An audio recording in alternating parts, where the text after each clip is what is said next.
ஐயா எம்ஜிஆர் அவர் அனுப்பிச்ச கட்சி இது. அதுக்கடுத்து எங்களுடைய தாய் புரட்சி தலைவி அம்மா அமைச்ச கட்சி இது. இந்த கட்சி இன்னைக்கு ரெண்டா பிளவுபட்டிருக்குன்னா எங்க எல்லாருக்குமே ஒரு மன வருத்தமா தான் இருக்கு. பதவி ஆசை பிடிச்சிட்டு பதவி மோகத்துக்காக போட்டுலாம் பிளவுபட்டதா இது வதந்தி தான். ஆமா, ஒரு சில பச்சவங்க போயிட்டாங்க, அது என்ன பண்ண முடியும்.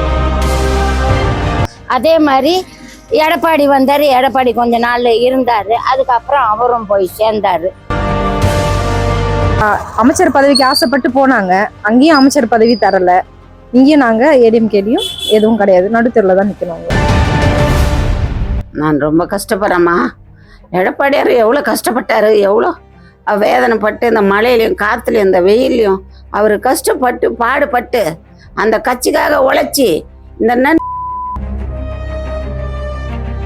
தோணுச்சுன்னா எப்படி பார்த்தீங்கன்னா, இப்போ ஒன்றா தான் இருந்தாங்க. இந்த எலெக்ஷன் நடக்கிறதுக்கு முன்னாடி அவங்க இதை விட்டு தனியாக பிரிஞ்சு போயிருந்தாங்கன்னா ஒரு அர்த்தம் இருக்குது. எலெக்ஷன் முடிஞ்சு இப்போ அவங்க போயிருக்காங்கன்னா பதவி ஆசைனால மட்டும்தான் அவங்க இங்கேருந்து போயிருக்காங்க.